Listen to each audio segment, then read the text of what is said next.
বৃষ্টি ভেজা জানালার পাশে বসে তৃষা আঙুলের আংটিটার দিকে তাকিয়েছিল। এক সময়কার ঝকঝকে রূপালি আংটিটা এখন কিছুটা মলিন, কিন্তু তার ভেতরে জমে আছে হাজারো স্মৃতি।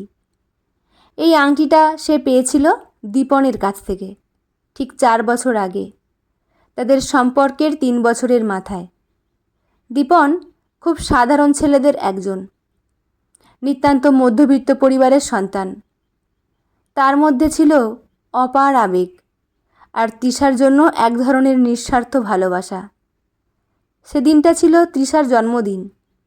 কলকাতার এক ছোট রেস্তোরাঁয় দীপন হঠাৎ ঘাড় নিচু করে একটা ছোট লাল বাক্স এগিয়ে দিয়েছিল।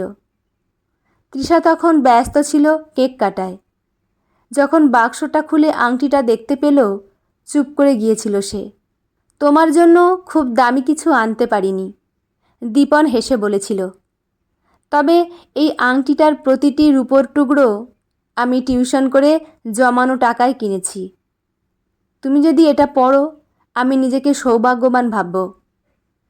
তৃষা চোখের জল লুকোতে পারেনি। সেই মুহূর্তে সে বুঝেছিল সম্পর্কের দামি উপহারের চেয়েও গুরুত্বপূর্ণ অনুভব উপলব্ধি। কিন্তু জীবন সবসময় এমন আবেগঘন থাকে না। সময়ের সঙ্গে সঙ্গে পরিবর্তন আসে, দূরত্ব বাড়ে।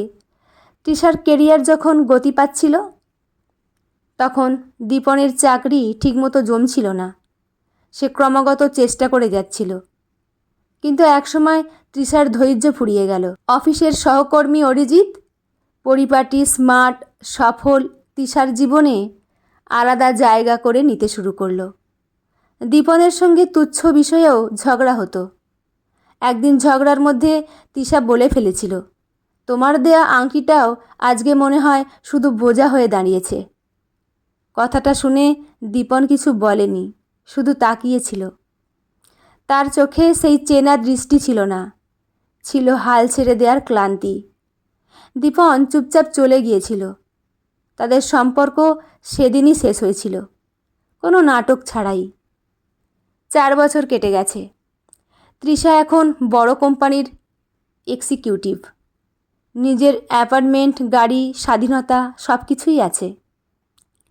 কিন্তু মাঝে মাঝে, বিশেষ করে এই রকম বৃষ্টির দিনে, আংটিটা খুঁজে বের করে সে। জানালার পাশে বসে, 1 কাপ কফি হাতে, চুপচাপ তাকিয়ে থাকে। আজ সে প্রথমবার দীপনের নাম গুগলে সার্চ করল। কিছুই পেল না। হয়তো ছেলেটা এখনও সামাজিক যোগাযোগ মাধ্যম নেই, অথবা হয়তো সে নিজেকে দূরে রেখেছে ইচ্ছে করেই। আংটিটা হাতে নিয়ে তৃষা ভাবল, তখন যদি একটু ধৈর্য ধরত, একটু সহানুভূতি দেখাতো, দীপন হয়তো এভাবে চলে যেত না। দীপন চলে যাওয়ার অনেক পরে বুঝেছে সে, চারপাশে শুধু স্বার্থপরতার নিঃশ্বাস, লোক দেখানো ভালোবাসা, শর্ত সাপেক্ষ সম্পর্ক। কিন্তু দীপনের সাথে সেই সম্পর্কের গভীরতা, সেই নিঃস্বার্থ ভালোবাসা এই 4 বছরে আর কেউ দেয়নি তাকে।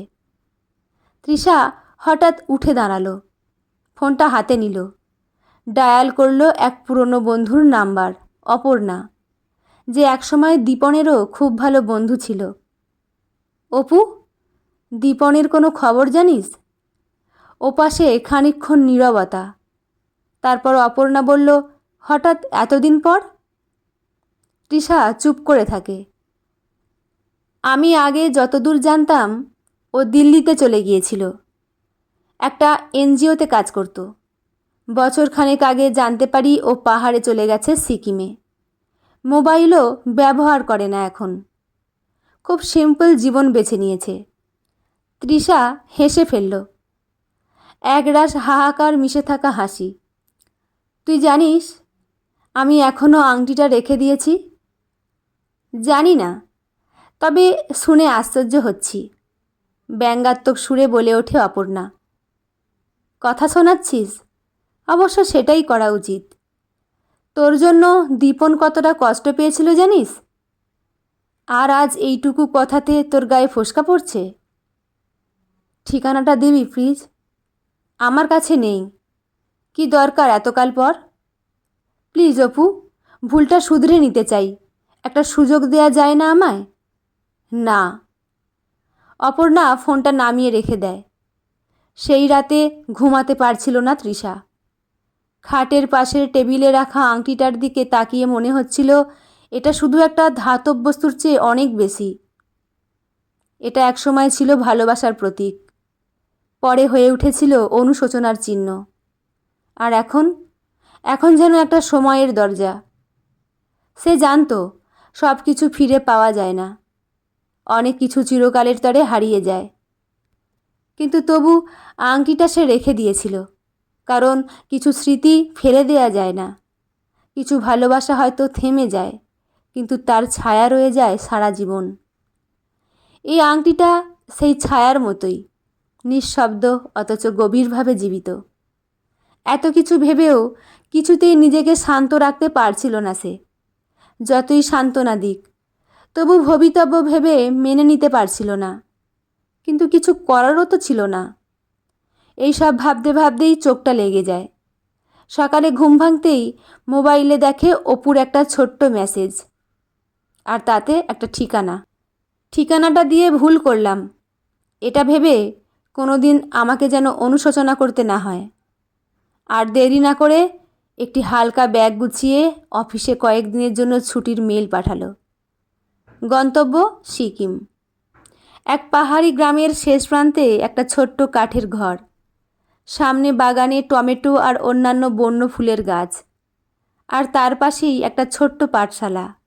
একজন তরুণ শিক্ষক শিশুদের পড়াচ্ছেন। হালকা দাড়ি, ধুলোমাখা চপ্পল আর মুখে প্রশান্তির ছায়া। তৃষা বুঝতে পারল ওই দীপন। দীপন প্রথমে তৃষাকে দেখে চমকে উঠেছিল। চোখে এক ধরনের অবিশ্বাস, তারপর মৃদু হাসি।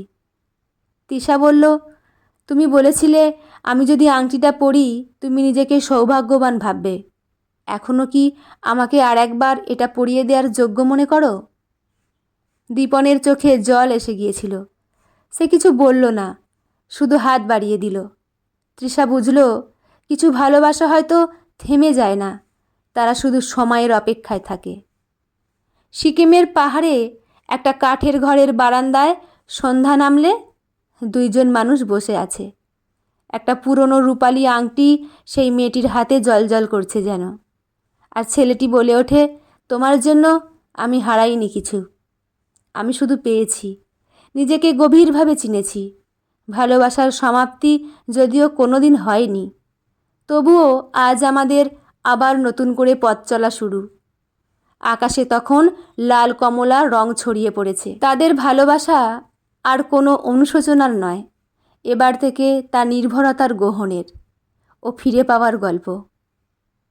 বন্ধুরা, গল্পটি এখানেই সমাপ্ত। গল্পটি আপনাদের কেমন লাগলো অবশ্যই কমেন্ট করে জানাবেন। লেখা মুক্তধারা মুখার্জি, পাঠে আমি রিমি। দেখা হচ্ছে পরের কোনো গল্প নিয়ে। ভালো থাকবেন সবাই। ধন্যবাদ।